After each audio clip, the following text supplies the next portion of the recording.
Welcome to y.mgmt equity. So in our previous class we have completed kinds of demand. तो last class में हमने kinds of demand पढ़ा था और आज की क्लास में मैं आपको elasticity of a demand पढ़ाऊंगी and types of elasticity of demand आज की क्लास में मैं आपको बताऊंगी। तो हम स्टार्ट करते हैं इसको।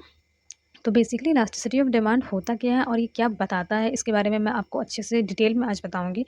तो यहाँ पे इलास्टिसिटी ऑफ डिमांड हमें ये बताता है कि डिमांड के किसी भी फैक्टर्स में अगर चेंजेस हो रहे हैं, किसी भी फैक्टर्स में, यानी कि अगर डिटर्मिनेंट्स ऑफ डिमांड जो हम लोग पढ़े थे उसमें अगर किसी भी तरीके के चेंजेस हो रहे हैं तो उनके चेंजेस होने की वजह से जो कमोडिटी की जो डिमांड है, जिस कमोडिटी की डिमांड की हम लोग बात कर रहे हैं उस कमोडिटी के डिमांड पे क्या असर पड़ेगा।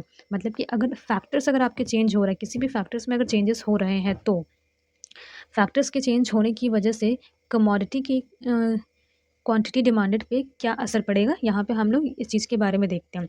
जैसा कि मैंने आपको लॉ ऑफ डिमांड में बताया था कि वहाँ पर हम लोग लॉ ऑफ डिमांड में क्या पढ़ते हैं कि प्राइस के इंक्रीज़ होने की वजह से क्या होती है, डिमांड डिक्रीज़ होती है एंड प्राइस के डिक्रीज़ होने की वजह से डिमांड इंक्रीज़ होती है। तो लॉ ऑफ सप्लाई में हम लोग ये देखते हैं कि प्राइस एंड डिमांड के बीच में, मतलब प्राइस एंड क्वांटिटी डिमांडेड के बीच में इनवर्स रिलेशनशिप होता है। ये चीज़ हम लोग समझते हैं किससे, लॉ ऑफ डिमांड के थ्रू। बट कितनी प्राइस इंक्रीज़ होगी तो कितनी डिमांड डिक्रीज़ होगी और कितनी प्राइस हमारी डिक्रीज़ होगी तो उसकी वजह से कितनी हमारी डिमांड इंक्रीज़ होगी, ये चीज़ नहीं पता चलता वहाँ पे। मतलब हमें ये पता है, हमें रिजल्ट पता है कि अगर प्राइस अगर इंक्रीज़ हुई तो डिमांड क्या होगी, डिक्रीज़ होगी। प्राइस अगर डिक्रीज़ हुई तो डिमांड क्या होगी, इंक्रीज़ होगी। बट हमें ये चीज़ नहीं पता चलता है कि कितनी प्राइस में इंक्रीमेंट हुई है जिसकी वजह से कितनी प्राइस हमारी डिक्रीज़ हुई है, कितनी हमारी डिमांड डिक्रीज़ हुई है, सॉरी, कितनी हमारी डिमांड डिक्रीज़ हुई है।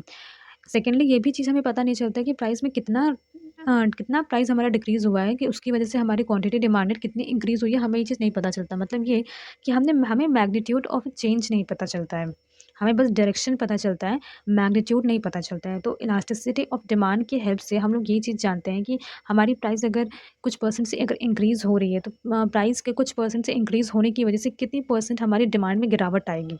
तो बेसिकली इलास्टिसिटी ऑफ डिमांड में हम ये पढ़ते हैं।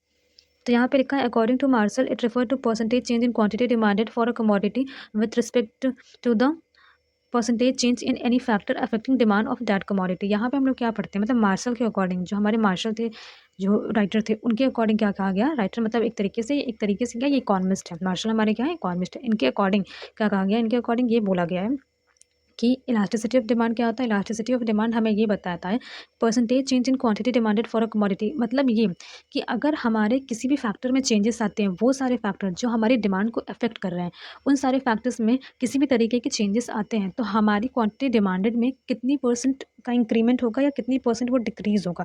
इनके बीच का जो बेसिकली हम लोग एक रिलेशनशिप पढ़ते हैं ना, कि हमारे कितनी परसेंटेज हमारे फैक्टर्स में चेंज होगा तो उस चेंज की वजह से कितनी परसेंट हमारी डिमांड इंक्रीज़ होगी या डिक्रीज़ होगी। ये जो चीज़ हम लोग पढ़ते हैं ना, वो क्या होता है, हमारा इलास्टिसिटी ऑफ डिमांड होता है। मतलब it refers to percentage change in quantity demanded for a commodity with respect to percentage change in any factor affecting demand of that commodity. मतलब ये किसी भी कमोडिटी को कोई भी जो भी फैक्टर्स उसको अफेक्ट करते हैं उसकी डिमांड को, जैसे कि हमने पढ़ा था ना, टेस्ट एंड प्रेफरेंसेस पढ़ा था, और भी बहुत सी चीज़ें हमने पढ़ी थी, जैसे कि प्राइस ऑफ कमोडिटी हमने पढ़ा था, रिलेटेड गुड्स की प्राइस के बारे में हमने पढ़ा था, इनकम के बारे में पढ़ा था, कंज्यूमर की इनकम इंक्रीज़ हो जाए तभी उसकी डिमांड में क्या होती है, तभी उसकी डिमांड इंक्रीज़ हो जाती है। वैसे ही कंज्यूमर की इनकम अगर कम हो जाती है तो उसकी डिमांड क्या हो जाती है, कम हो जाती है। तो ये सारे जो डिटर्मिनेंट्स ऑफ डिमांड में जो सारे पॉइंट्स हमने कवर किए थे, वो सारे जो डिटर्मिनेंट्स थे वो क्या करते हैं, वो कहीं ना कहीं हमारी क्वांटिटी डिमांडेड को अफेक्ट करते हैं।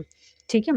तो वहाँ पे यहाँ पे हम लोग यही चीज़ देखते हैं कि हमारे किसी भी अगर फैक्टर्स में अगर चेंजेस आते हैं, कोई भी फैक्टर ज़्यादा होता है या कम होता है, तो उसकी वजह से कंज्यूमर की क्वांटिटी डिमांडेड पे क्या असर पड़ता है, वो चीज़ हम इलास्टिसिटी ऑफ डिमांड में हम लोग देखते हैं। ठीक है। It quantify the magnitude of a change we require the concept of elasticity of demand that measure the extent of quantities demanded in response to change in its determinants. देखिए, जैसा कि मैंने आपको बताया कि यहाँ पर हम लोग क्या करते हैं, यहाँ पे हम लोग स्टडी करते हैं मैग्नीट्यूड ऑफ अ चेंज, मतलब कि कितना परसेंट हमारा अदर फैक्टर्स में चेंजेस हो रहे हैं, उसकी वजह से कितनी परसेंट हमारी डिमांड पे असर पड़ रहा है। मतलब कि अगर मान लीजिए कि प्राइस अगर 2 रुपीज़ से अगर बढ़ रही है, ठीक है, प्राइस अगर पहले मान लीजिए कि प्राइस अगर 5 रुपीज़ थी, अब प्राइस हमारी 2 रुपीज़ से अगर बढ़ गई है, अब 7 रुपये हो गया है, ठीक है, तो उसकी वजह से हमारी डिमांड कितनी कम हुई है। मतलब जैसे मान लीजिए कि 5 रुपीज़ प्राइस पे हम 10 यूनिट्स कोई चीज़ परचेज़ करते थे, लेकिन अब प्राइस क्या हुई, इंक्रीज़ हो गई, 2 रुपीज़ से इंक्रीज़ हुई, प्राइस 7 रुपीज़ हो गई। तो जैसा कि आप जानते हैं कि डिमांड एंड क्वांटिटी के बीच में डिमांड एंड प्राइस के बीच में क्या रिलेशन होता है, इनवर्स रिलेशन होता है। प्राइस एंड डिमांड के बीच में क्या होता है, इनवर्स रिलेशन होता है। तो प्राइस के इंक्रीज़ होने की वजह से क्या होगा, क्वांटिटी डिमांडेड कहीं न कहीं डिक्रीज़ होगी। तो पहले हम 10 यूनिट्स का अगर हम लोग डिमांड करते थे। तो जब 7 रुपीज़ प्राइस हो गई हमारी, तो हमारी जो नीड होगी, नीड क्या मतलब हमारी जो डिमांड होगी वो कम होके 8 रुपीज़ हो जाएगी, ठीक है। तो यहाँ पे क्या चीज़ है, वही चीज़ बताता है कि जहाँ यहाँ पे मैंने आपको क्या बताया, यहाँ पे मैंने ये बताया कि यहाँ पे 2 रुपए से प्राइस हमारी इंक्रीज़ हुई है। 2 रुपए से प्राइस हमारी इंक्रीज़ हुई है, इसीलिए 2 यूनिट हमने डिमांड करना कम कर दिया है। हमारी डिमांड 2 यूनिट से कम हो गई है, ठीक है। तो यहाँ पे जो परसेंटेज जो हमें पता चलता है ना, जो एक मात्रा पता चलती है ना, कि कितना प्राइस के बढ़ने की वजह से कितनी डिमांड कम हुई है, या फिर कितनी प्राइस कम होने की वजह से कितनी डिमांड हमारी इंक्रीज़ हुई है। तो ये क्या होता है, तो ये होता है मैग्नीट्यूड ऑफ चेंज, हम इसे कहते हैं, ठीक है। और मैग्नीट्यूड ऑफ चेंज ही हम यहाँ पे पढ़ते हैं कि किसी भी फैक्टर्स में, किसी भी डिटर्मिनेंट्स में अगर चेंजेस आते हैं किसी भी तरीके के, मतलब कितने भी चेंजेस आ रहे हैं, तो उन चेंजेस की वजह से हमारी क्वांटिटी डिमांडेड कितनी परसेंट से इंक्रीज़ कर रही है या फिर कितनी परसेंट से डिक्रीज़ हो रही है, इलास्टिसिटी ऑफ डिमांड हमें ये बताता है। नेक्स्ट हम लोग आगे चलते हैं। देखिए यहाँ पे मैंने कुछ मेथड बताए हैं आपको इलास्टिसिटी ऑफ डिमांड के। तो यहाँ पे मैंने कुछ मेथड दिए हैं, तो आप ये चीज़ देखिए, इलास्टिसिटी ऑफ डिमांड को कैलकुलेट करने का जो हमारा फॉर्मूला होता है, percentage change in quantity demanded of x. X का मतलब क्या हुआ, एक्स कमोडिटी को हम लोग कह रहे हैं, मतलब percentage change in quantity demanded of commodity x, उसको हम लोग डिवाइड करते हैं किससे, percentage change in factor affecting demand of commodity x, ठीक है। तो ये होता है हमारा फॉर्मूला। अब यहाँ पर आप ये देखिए कि ये जो है ना हमारा percentage change in quantity demanded of commodity x, इसको कैलकुलेट करने के लिए क्या फॉर्मूला होता है, इसको कैलकुलेट करने के लिए फॉर्मूला होता है change in quantity demanded. Quantity demanded में जितने भी चेंजेस हैं, जैसे कि मैंने आपको एग्जाम्पल दिया था, क्या मैंने आपको एग्जाम्पल दिया था कि पहले प्राइस हमारी क्या थी, 5 रुपीज़ थी, अब हमारी प्राइस इंक्रीज़ होकर 7 हो गई, मतलब यहाँ पे 2 रुपीज़ का इंक्रीमेंट हुआ है, ठीक है। अब इसकी वजह से हमारी क्वांटिटी की पहले कितनी थी, 10 थी, अब प्राइस इंक्रीज़ हुई है, इसी वजह से हमारी क्वांटिटी डिक्रीज़ होकर 8 हो गई, मतलब कि 2 यूनिट से हमारी क्या हुई, क्वांटिटी कम हो गई है। तो यहाँ पे क्या है, यहाँ पे ये लिखा लिखा है change in quantity demand, quantity demand में कितना चेंज आया है हमारा, तो यहाँ पे ये प्राइस है हमारे, यहाँ पे क्वांटिटी डिमांडेड में कितना चेंज आया, 2 यूनिट्स का हमारे चेंज आया है, ठीक है। और इनिशियल क्वांटिटी डिमांडेड कितनी थी हमारी, 10 यूनिट्स की हमारी इनिशियल क्वांटिटी डिमांडेड थी। अब इसको हम लोग क्या करेंगे, इंटू कर देंगे 100 से, तो यहाँ पे हमारा क्या निकल के आएगा, percentage change in quantity demanded. इसी तरह अगर आप ये चीज़ देखिए, परसेंटेज चेंज इन प्राइस को भी कैलकुलेट करने का जो फॉर्मूला होता है, तो जो परसेंटेज चेंज इन प्राइस का जो कैलकुलेट करने का जो तरीका होता है, प्राइस किस चीज़ का, जो भी फैक्टर्स हमारे अफेक्ट करते हैं क्वांटिटी डिमांडेड को, तो यहाँ पे ऐसे भी हम लोग लिख सकते हैं percentage change in price of factor affecting demand. इसको कैलकुलेट करने का जो तरीका होता है वो क्या होता है, change in price of any factor. कहने का मतलब ये है कि किसी की भी कोई भी जो हमारा फैक्टर है जो हमारे क्वांटिटी डिमांडेड को अफेक्ट करता है, उसकी प्राइस में जो भी चेंजेस आ रहे हैं, जैसे मान लीजिए रिलेटेड गुड्स को आप लीजिए, तो रिलेटेड गुड्स में क्या आते हैं, हमारे दो तरह के गुड्स आते हैं, एक सब्स्टिट्यूट आता है, एक कॉम्प्लीमेंट्री गुड आता है। तो सब्स्टिट्यूट गुड्स में क्या होता है, जैसे टी एंड कॉफ़ी, तो टी की जगह पे हम लोग कॉफ़ी को यूज़ कर सकते हैं। तो अब आप देखिए, टी की जैसी प्राइस इंक्रीज़ होगी, कॉफ़ी की क्या होगी, डिमांड इंक्रीज़ हो जाएगी, मतलब कि टी की प्राइस इंक्रीज़ होने की वजह से टी की डिमांड कम हो जाएगी। इसी वजह से जो कंज्यूमर होंगे वो कॉफ़ी पे स्विच कर जाएंगे, इसीलिए कॉफ़ी की यहाँ पे क्या होती है, डिमांड इंक्रीज़ हो जाती है। तो यहाँ पे क्या लिखा है, यहाँ पे ये लिखा है कि change in price of any factor, किसी भी फैक्टर की प्राइस में या फिर कोई भी फैक्टर जब चेंज हो रहा है, जैसे आप इनकम की ही बात अगर ले लीजिए, तो पहले जैसे मेरी इनकम 20,000 थी सपोज़, अब मेरी इनकम कितनी हो गई, 30,000 हो गई है। तो यहाँ पे इनकम में कितनी चेंजेस आई है, इनकम में हमारी 10,000 की चेंजेस आई है। तो यहाँ पे जहाँ पे मैंने लिखा, यहाँ पे change in price of any factor, तो यहाँ पे इनकम के केस में हम लोग क्या लिखेंगे, इनकम के केस में हम लोग कितना लिखेंगे, 10,000 हम लोग लिखेंगे, ठीक है। और इनिशियल प्राइस ऑफ फैक्टर, मतलब फैक्टर की इनिशियल प्राइस क्या थी, अब इनकम के ही केस में अगर आप ले लें, तो इनकम के केस में हमारी पहले कितनी इनकम थी, 20,000 थी, तो 10,000 डिवाइडेड बाई 20,000 इंटू 100 करके इनकम के केस में हम लोग कैलकुलेट करेंगे, ठीक है। तो यहाँ पे बेसिकली मैं आपको ये चीज़ बताना चाहती हूँ कि जैसा मैंने यहाँ पे लिखा है percentage change in price of factor affecting demand, तो जहाँ पे प्राइस एंड डिमांड का रिलेशनशिप है हमारा, वहाँ तो आप ऐसे ही लिखेंगे, ठीक है। अब जैसे कि मैं आपको ये चीज़ बताऊँ, इनकम की जहाँ पे अगर हम लोग बात करें, तो इनकम की जब हम लोग बात करते हैं तो हम लोग इनकम एंड क्वांटिटी डिमांडेड के बीच के रिलेशनशिप को पढ़ते हैं, ठीक है। तो वह वहाँ पे आप लोग इसको percentage change in price of a factor affecting demand ऐसे नहीं लिखेंगे, आप क्या लिखेंगे, परसेंटेज चेंज इन इनकम, ठीक है। आप क्या लिखेंगे, परसेंटेज चेंज इन इनकम आप लिखेंगे, एंड नीचे क्या लिखेंगे, नीचे आप लिखेंगे इनिशियल इनकम, ठीक है। परसेंटेज चेंज इन, तो आप क्या लिखेंगे, आप न्यूमरेटर में आप क्या लिखेंगे, आप लिखेंगे change in income divided by, इसको डिवाइड करेंगे किससे, इनिशियल इनकम से, इंटू 100। अब प्राइस देखिए यहाँ पे क्या है, यहाँ पे मैंने आपको बेसिक कॉन्सेप्ट बता दिया है, क्योंकि ज़्यादातर हम लोग इसमें प्राइस एंड डिमांड के बीच के रिलेशनशिप को पढ़ते हैं, तो इसी वजह से मैंने यहाँ पे लिख दिया percentage change in price of factor affecting demand, ठीक है। बेसिकली वैसे आपको करना क्या है, जैसे कि आप इनकम एंड डिमांड के बीच का जब रिलेशनशिप बताएंगे, तो जाहिर सी बात है कि आप न्यूमरेटर में इनकम को रखेंगे, और नीचे आप क्या रखेंगे, नीचे आप अपने इनिशियल इनकम को लिख रखेंगे। तो ये तो आपको आपके फैक्टर के अकॉर्डिंग चेंज करना पड़ेगा, जैसे कि कोई भी फैक्टर की क्वेश्चन देकर आपको बोला गया, ये कैलकुलेट करने के लिए, ठीक है? कैलकुलेट करने के लिए आपको इनकम दे दी गई, आपको क्वांटिटी डिमांडेड दे दी गई, अब आपको इलास्टिसिटी ऑफ डिमांड निकालना है, डिमांड की इलास्टिसिटी निकालनी है। तो वैसे केस में आपको ये फार्मूला चेंज करना पड़ेगा ना, मतलब ये वाला percentage change in price of factor affecting demand वाला, आपको ये फार्मूला आपको चेंज करना पड़ेगा, ठीक है? बाकी ये जो इलास्टिसिटी ऑफ डिमांड वाला जो फार्मूला है, percentage change in quantity demanded of commodity x divided by percentage change in any factor affecting demand of commodity x, ये फार्मूला हमारा सेम रहेगा और आप इसको एग्जाम में लिखेंगे भी ऐसे ही। बट मैं आपको ये चीज़ बता रही हूँ कि ये जो दो फार्मूले जो मैंने नीचे दिए हैं, जो दो फार्मूले मैंने आपको ये जो नीचे दिए हैं, जिससे जहाँ पे मैंने पिंक लाइन ड्रॉ की है, ये दोनों फार्मूले क्या हैं? ये दोनों फार्मूले एक तरीके से हमारे सब फार्मूले हैं उनको क्रिएट करने के लिए। जो हमारा फर्स्ट फार्मूला है इलास्टिसिटी ऑफ डिमांड, इस फार्मूले को क्रिएट करने के लिए नीचे के दो फार्मूले मैंने आपको दिए हैं। तो ये आप अपने अकॉर्डिंग, अपने फैक्टर्स के अकॉर्डिंग, अपने क्वेश्चन के अकॉर्डिंग इसको मोल्ड कर सकते हैं, ठीक है? बाकी मैंने आपको ये समझा तो दिया ही है। उसके आगे हम लोग नेक्स्ट पढ़ेंगे types of elasticity of demand. तो यहाँ पे 4 तरीके की टाइप्स होती हैं, तो यहाँ पे आप देख लीजिए। तो पहला क्या होता है? प्राइस इलास्टिसिटी ऑफ डिमांड होता है, सेकंड हमारा क्रॉस इलास्टिसिटी होता है, थर्ड हमारा इनकम इलास्टिसिटी होता है एंड फोर्थ हमारा एडवर्टाइजमेंट इलास्टिसिटी ऑफ डिमांड होता है, ठीक है? तो प्राइस इलास्टिसिटी ऑफ डिमांड में अगर आप देखिए, यहाँ पे वही हमारा बेसिक कॉन्सेप्ट है जो हम लोग प्राइस एंड डिमांड के बीच का जो रिलेशनशिप बताते हैं। तो आप भी जानते हैं कि प्राइस एंड डिमांड के बीच का जो रिलेशनशिप होता है वो इनवर्स होता है। प्राइस के इंक्रीज होते ही हमारी डिमांड क्या होती है? कम होती है, एंड प्राइस के डिक्रीज होते ही हमारी डिमांड क्या होती है? इंक्रीज़ होती है, ठीक है? तो यहाँ पे इन्वर्स का मतलब ही क्या होता है कि अगर एक घटेगा तो दूसरा बढ़ेगा और एक बढ़ेगा तो दूसरा घटेगा, ऐसा होता है प्राइस इलास्टिसिटी ऑफ डिमांड में। मतलब बेसिकली यहाँ पे हम लोग प्राइस एंड डिमांड के बीच का रिलेशनशिप देखते हैं, ठीक है?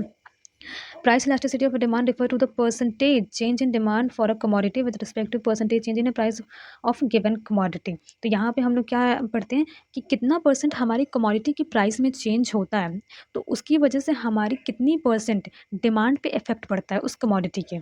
मतलब ये कि अगर मान लीजिए 10% से अगर प्राइस में हमारी चेंजेस आ रही है, तो ये इंक्रीज़ होने की वजह से, प्राइस के 10% इंक्रीज़ होने की वजह से कितना परसेंट हमारा डिमांड डिक्रीज़ होगा, कितना परसेंट, जो मैं परसेंट की बात कर रही हूँ ना, ये हमारा मैग्नीट्यूड होता है। ये मैग्नीट्यूड होता है जो कि क्या बताता है? जो ये बताता है, हम एक वैल्यू के टर्म्स में चेंजेस को, इलास्टिसिटी को बताता है, ठीक है? इलास्टिसिटी का मतलब तो आप समझ ही सकते हैं। इलास्टिसिटी का मतलब तो आप समझ ही सकते हैं कि हमारी डिमांड में कितनी इलास्टिक है, कितनी ज़्यादा हमारी डिमांड इलास्टिक है, मतलब लचीली है, ठीक है?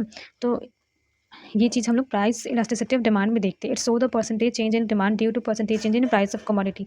ये भी मैंने वही बताया है जो मैं आपको अभी बता रही हूँ, बस इसका, इसमें लिखने का तरीका हमारा अलग है। बेसिकली ये यही चीज़ बताता है कि कितने परसेंट हमारी डिमांड में चेंजेस आ रहे हैं हमारी प्राइस में चेंजेस होने की वजह से, ठीक है?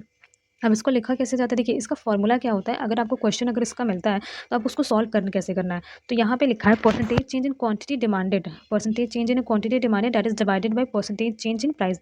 मतलब प्राइस में आपकी जितनी भी चेंजेस हो रही है उसको आप नीचे लिखेंगे, और जो क्वांटिटी डिमांडेड में जो आपकी चेंजेस हो रही है उसको आप ऊपर रखेंगे, न्यूमरेटर में रखेंगे, ठीक है? तो अगर मैं आपको ये चीज़ बताऊँ, तो जैसे कि मान लीजिए कि कोई चीज़ है कि कोई कमोडिटी ए है, उसकी प्राइस पहले 10 रुपीज़ थी, पहले उसकी प्राइस 10 रुपीज़ थी, तो आप उसकी 5 यूनिट्स खरीदते थे।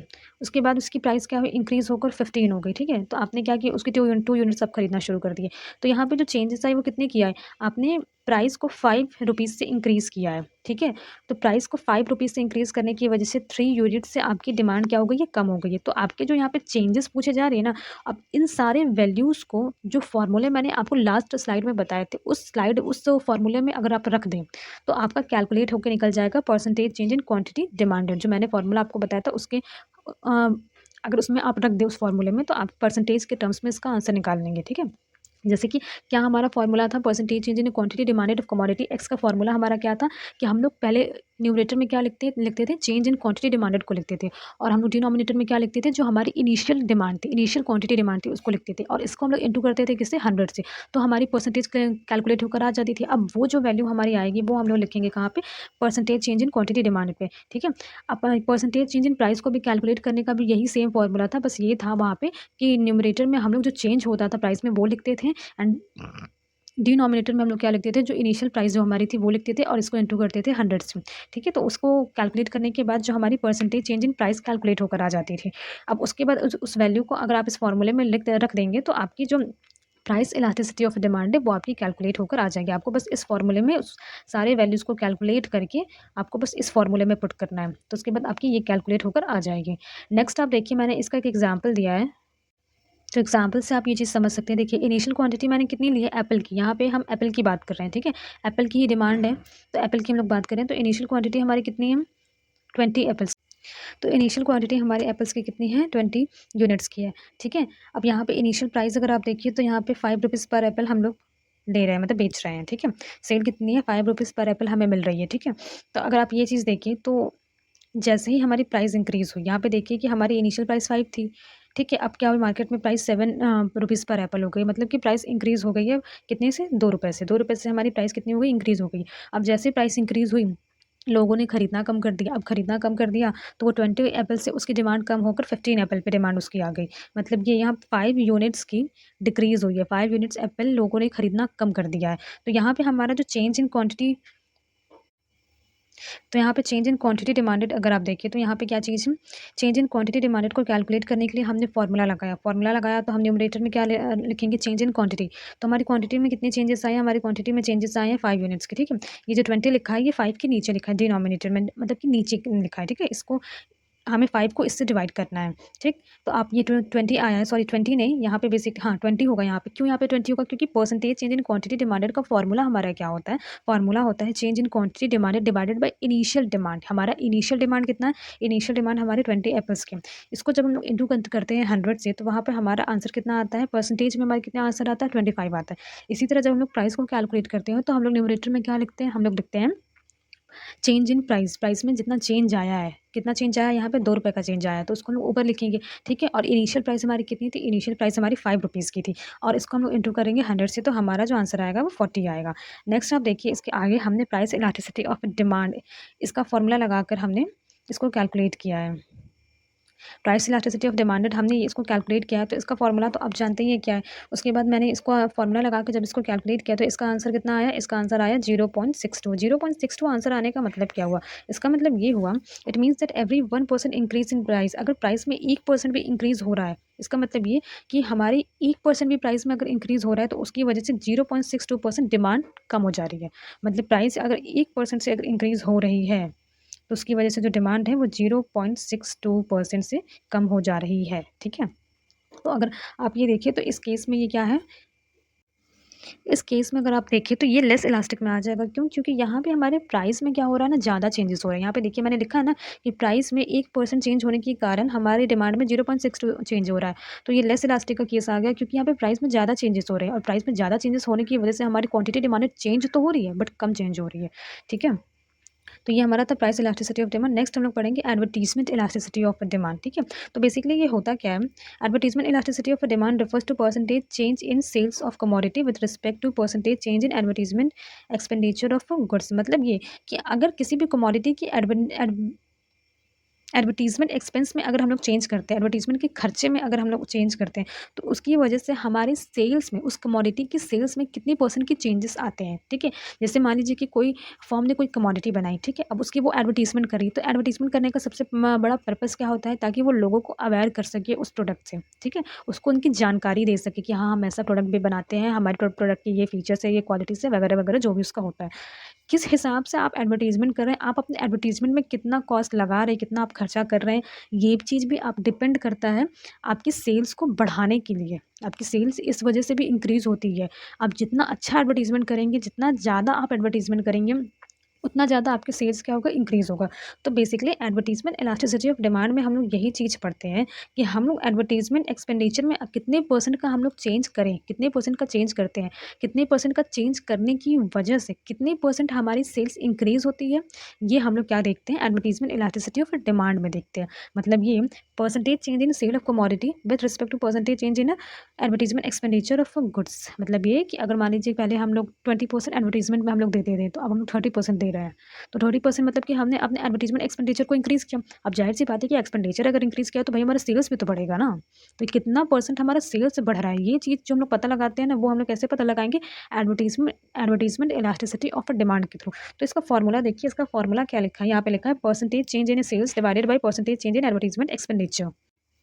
मतलब ये कि percentage change in advertisement expenditure, कितना हम लोग अपने एडवर्टीज़मेंट की एक्सपेंडिचर में इंक्रीमेंट कर रहे हैं या फिर इसको डिक्रीज़ कर रहे हैं। अब ज़ाहिर-सी बात है कि एडवर्टीज़मेंट का खर्चा जितना बढ़ाओगे उतना ही सेल आपका इंक्रीज़ होगा। तो डिक्रीज़ करने के तो कोई चांसेस ही नहीं है, आप इंक्रीज़ ही करोगे। सोचोगे कि ज़्यादा से ज़्यादा ही अपने प्रोडक्ट को लोगों से अवेयर कराओ, ज़्यादा से ज़्यादा लोग जाने आपके प्रोडक्ट के बारे में, सो दैट कि ज़्यादा से ज़्यादा आपका सेल हो, सेल में आपकी इंक्रीमेंट हो, ठीक है? तो यहाँ पे क्या होगा कि कितना आप एक्सपेंडिचर में कितने परसेंट से आप चेंजेस कर रहे हो, और वो चेंजेस करने की वजह से आपकी सेल्स में कितना परसेंट का इजाफा हो रहा है या फिर इंक्रीमेंट हो रही है। तो ये चीज़ हम लोग एडवर्टाइजमेंट इलास्टिसिटी ऑफ डिमांड के फॉर्मूले से कैलकुलेट कर सकते हैं। देखिए, फॉर्मूला टाइप्स के अकॉर्डिंग जैसे-जैसे आप फैक्टर्स बदलोगे ना, आपका फॉर्मूला सेम ही रहेगा। आपको कैलकुलेट करने का जो आपका तरीका है ना, वो सेम ही आपका रहेगा। बस यहाँ पे वर्डिंग्स चेंज हो जाएगी। ठीक है ना? जैसे यहाँ पे एडवर्टाइज़मेंट एक्सपेंडिचर आपने लिख लिया। अब जब इनकम फैक्टर आप लेंगे, फैक्टर क्या लेंगे? इनकम लेंगे, तो वहाँ पे इनकम लिखेंगे, है ना? टेस्ट एंड प्रेफरेंसेस लेंगे तो आप वो लिखेंगे वहाँ पर। तो यहाँ पे फ़ॉर्मूला जो मैंने आपको बताया था ना, प्राइस इलास्टिसिटी ऑफ डिमांड वाला जो फ़ॉर्मूला, उसके पहले मैंने एक स्लाइड में आपको फ़ॉर्मूला पढ़ाया था इलास्टिसिटी ऑफ डिमांड का, वही फ़ॉर्मूला हर केस में आपका लगेगा। बस यहाँ पे वर्डिंग चेंज हो जाती है, ठीक है? तो आपको फ़ॉर्मूला एक ही याद करना है, बस टाइप्स के अकॉर्डिंग जब ये आप याद करेंगे ना, percentage change in quantity demanded of commodity, अब यहाँ पे देखिए ये चीज़ चेंज हो गई, इसकी वर्डिंग्स चेंज हो रही है। बेसिकली कैलकुलेट हम उस चीज़ की परसेंटेज को ही रहे हैं, कैलकुलेशन उस चीज़ का परसेंटेज ही हो रहा है कि कितना परसेंट चेंज हमारे डिमांड में आया है, ठीक है? कितनी परसेंट हमारी रिलेटेड गुड्स की प्राइस अगर चेंज हुई है, तो उसकी वजह से हमारी कमोडिटी की डिमांड में कितना परसेंट इंक्रीमेंट हुआ है या डिक्रीज़ हुआ है, ठीक है? बेसिकली कैलकुलेशन यहाँ परसेंट का ही हो रहा है, बस वर्डिंग्स का खेल है। वर्डिंग्स यहाँ पे चेंज हो रही है, जैसे-जैसे हमारे फैक्टर्स चेंज हो रही है, वैसे-वैसे हमारे फैक्टर्स के नाम फॉर्मूले में आ जा रहे हैं, ठीक है? तो यहाँ पर आप देखिए क्रॉस इलास्टिसिटी ऑफ डिमांड की बात हम लोग करेंगे। तो क्रॉस इलास्टिसिटी ऑफ डिमांड में हम लोग क्या पढ़ते हैं? क्रॉस इलास्टिसिटी ऑफ डिमांड में हम लोग ये देखते हैं कि कमोडिटी की अगर रिलेटेड गुड्स की अगर प्राइस अगर चेंज होता है, तो उसकी वजह से हमारी जो कमोडिटी है उसके डिमांड पे क्या असर पड़ता है। मतलब ये percentage change in price of related good, मतलब ये कि रिलेटेड गुड्स की प्राइस में अगर चेंजेस अगर आते हैं, तो उस चेंजेस की वजह से हमारी जो कमोडिटी है, जो गिवन कमोडिटी की जिस जिस कमोडिटी की हम लोग बात कर रहे हैं, उस कमोडिटी के डिमांड पे क्या असर पड़ता है।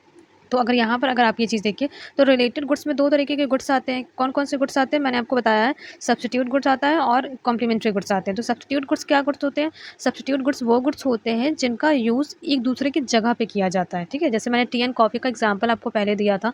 टी की प्राइस जैसे ही इंक्रीज़ हुई, वैसे ही कॉफ़ी की डिमांड इंक्रीज़ हो गई। टी की प्राइस इंक्रीज़ हुई है और प्राइस के इंक्रीज़ होने की वजह से कॉफ़ी की डिमांड इंक्रीज़ हो गई है। तो यहाँ पर आप ये चीज़ देखिए कि टी एंड कॉफ़ी दोनों रिलेटेड गुड्स हैं। ठीक है?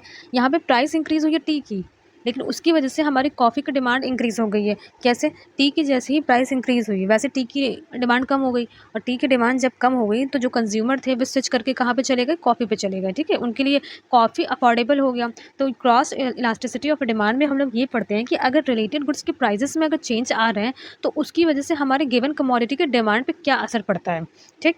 तो यहाँ पे देखिए लिखा है, cross elasticity of demand refers to percentage change in demand for a commodity with respect to percentage change in price of related goods. जो मैंने आपको बताया कि रिलेटेड गुड्स की प्राइसेस अगर चेंज होती है, तो इनके प्राइसेस चेंज होने की वजह से हमारे गिवन कमोडिटी के डिमांड पे क्या असर पड़ता है, वो हमारा होता है क्रॉस इलास्टिसिटी ऑफ डिमांड, ठीक? इसका फॉर्मूला क्या होता है? Percentage change in quantity demanded of commodity A, ठीक, divided by percentage change in price of related goods. ठीक है, रिलेटेड गुड्स कहाँ आएगा? नीचे आएगा, ठीक है? रिलेटेड गुड्स हमारा डिनोमिनेटर में आएगा, अगर आप यहाँ पे देखिए तो।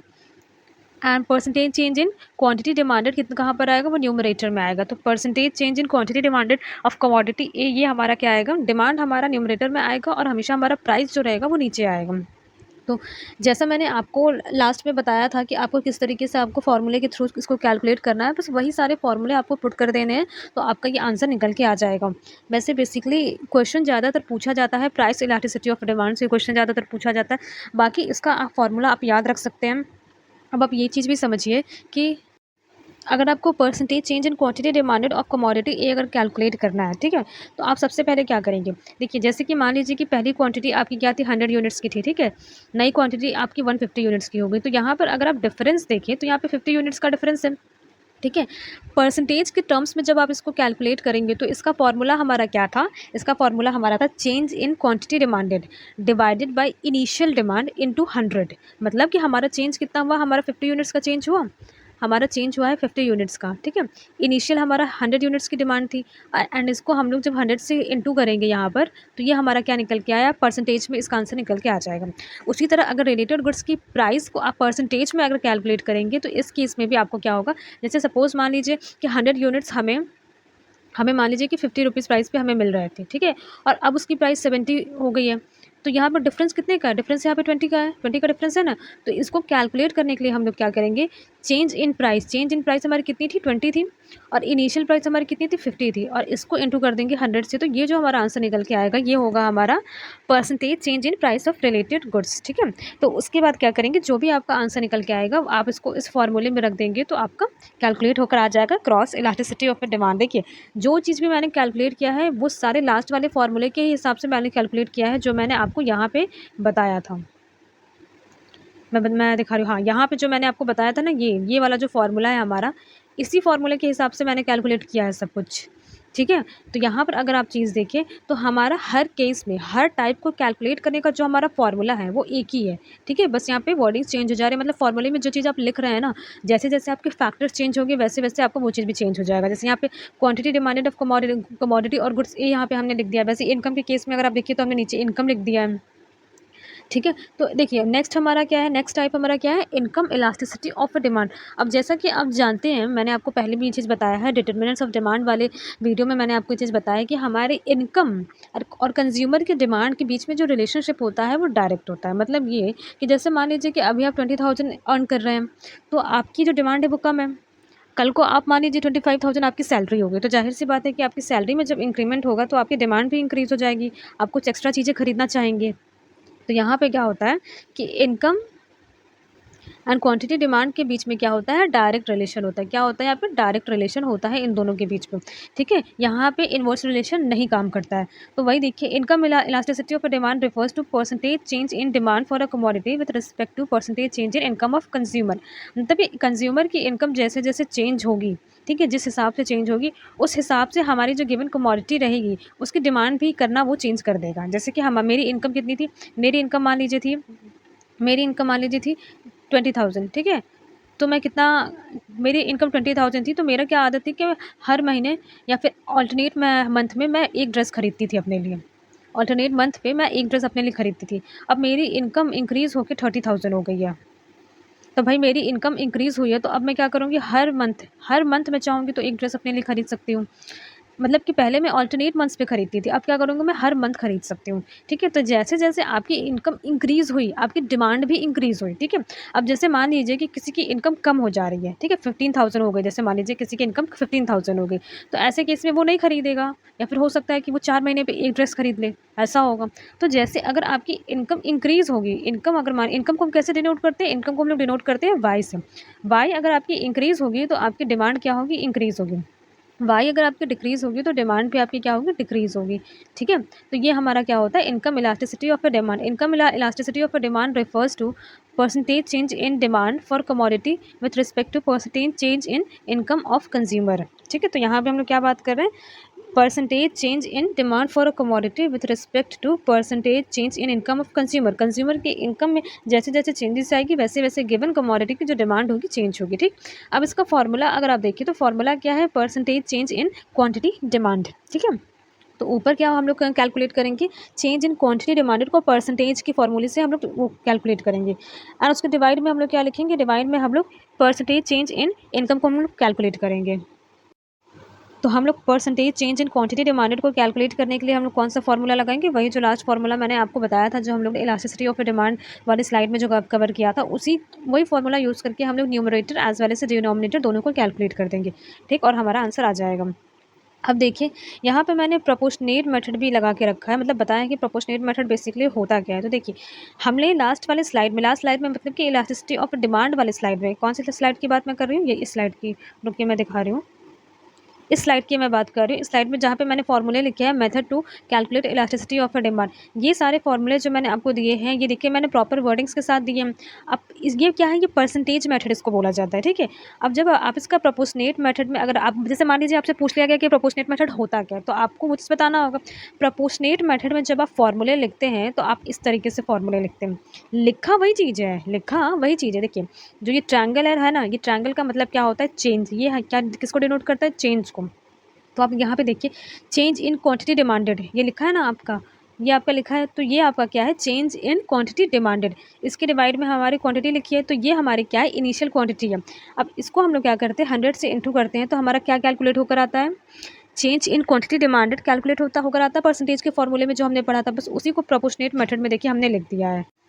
इसी तरह आप प्राइस की बात अगर करें, मतलब चेंज इन प्राइस अगर हम लोग को कैलकुलेट करना है तो उसको कैलकुलेट करने के लिए हम लोग क्या करेंगे, देखिए इसको कैलकुलेट करने के लिए भी हमने सेम वही फॉर्मूला लगाया है, परसेंटेज चेंज इन प्राइस। ये हमारा क्या हो गया, परसेंटेज चेंज इन प्राइस, और ये हमारा क्या हो गया, इनिशियल प्राइस हो गया। नीचे वाला जो है हमारा इनिशियल प्राइस हो गया, अब इसको 100 से इंटू कर देंगे तो आपका ये कैलकुलेट होकर आ जाएगा change in price, percentage change in price आपका कैलकुलेट होकर आ जाएगा। ठीक, तो उसी को बस हमने प्रोपोर्शनेट मेथड में लिख दिया है। अब उसके बाद क्या हुआ, यहाँ 100 से 100 हमारा कट जाएगा तो हमारा बचेगा ये, जो हमारा फाइनल फार्मूला जो कैलकुलेट होकर आएगा वो हमारा फाइनल फार्मूला होगा ये वाला।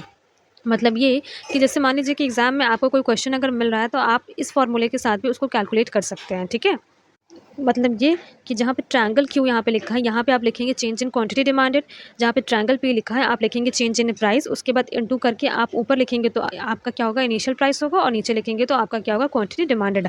ठीक है, तो आप इसको ऐसे करके कैलकुलेट कर सकते हैं, ये आपका फाइनल फार्मूला हुआ। तो यहाँ पर आप देख सकते हैं कि लास्ट वाला एग्जांपल जो मैंने आपको बताया था, प्राइस इलास्टिसिटी ऑफ डिमांड वाले स्लाइड में मैंने जो आपको बताया था एग्जांपल, उसी एग्जांपल से हमने वैल्यूज़ को पुट किए हैं और उन वैल्यूज़ को हमने यहाँ पे रखा है। तो आप ये देखिए, चेंज इन क्वांटिटी वहाँ हमारी कैलकुलेट होकर 5 आई थी, 5 यूनिट्स का चेंज हुआ था। ठीक है, तो यहाँ पे 5 हमने रखा। चेंज इन प्राइस हमारी कैलकुलेट होकर वहाँ पे 2 आई थी, 2 रुपीज़ का चेंज हुआ था ना, तो यहाँ पे हमने 2 रखा। एंड प्राइस एंड क्वांटिटी, मतलब कि इनिशियल प्राइस और इनिशियल क्वांटिटी हमारी 5 थी, इनिशियल प्राइस और एंड इनिशियल क्वांटिटी हमारी 20 थी। तो ये सारे वैल्यूज़ पुट करके जब हमने कैलकुलेट किया तो हमारा आंसर आया 0.62। ठीक है, ये 0.62 क्या डिनोट करता है, ये हमें ये डिनोट करता है कि एज़ कम्पेयर टू प्राइस हमारी क्वांटिटी डिमांडेड में कम चेंजेस हो रहे हैं। मतलब ये मान के चलिए कि अगर हमारी प्राइस अगर 1% से अगर इंक्रीज़ हो रही है, ठीक है, तो हमारी डिमांड क्या हो जा रही है, 1% प्राइस इंक्रीज़ होने की वजह से 0.62% से हमारी डिमांड गिर जा रही है। ठीक है, तो ये क्या शो कर रहा है, ये शो कर रहा है कि हमारी जो क्वांटिटी डिमांड एंड प्राइस के बीच का जो रिलेशनशिप है ना, वो लेस इलास्टिक है। लेस इलास्टिक का मतलब क्या हुआ, लेस इलास्टिक का मतलब ये हुआ कि हमारी प्राइस में एज़ कम्पेयर टू डिमांड ज़्यादा चेंजेस हो रहे हैं। ठीक है, डिमांड हमारी कम चेंज हो रही है और प्राइस हमारी चेंज ज़्यादा हो रही है। चेंज देखिए, चेंज हमारी प्राइस भी हो रही है और चेंज हमारी डिमांड भी हो रही है, बट प्राइस में जितने चेंजेस आ रहे हैं उतने चेंजेस हमारी डिमांड में नहीं आ रहे हैं। एज़ कम्पेयर टू प्राइस हमारी डिमांड में जो चेंजेस आ रहे हैं वो कम चेंज आ रहे हैं। ठीक है, और प्राइस में ज़्यादा चेंजेस आ रहा है। तो ये क्या शो कर रहा है कि ये वाला केस हमारा लेस इलास्टिक का केस है। ठीक है, it means that quantity demanded will change half then price in half then change in price. ठीक, तो आज की क्लास में मैंने आपको बेसिकली क्या समझा दिया है, इलास्टिसिटी ऑफ डिमांड, ये टॉपिक मैंने आपको कवर किया है, as well as types of elasticity of demand भी मैंने आपको बता दिया। मतलब कि demand and elasticity and types मैंने तीनों चीज़ कवर करा दी है। मतलब दोनों चीज़ की डिमांड की कैसे इलास्टिसिटी होती है, कैसा उसका टाइप्स कैसा मतलब होता है, क्या क्या उसके टाइप्स होते हैं, तो ये सब चीज़ें मैंने आज की क्लास में आपको कवर करा दिया है। ठीक है, तो आप इसको अच्छे से एग्ज़ाम में अपने पढ़िएगा। And all the best, and please like share and subscribe. Thank you.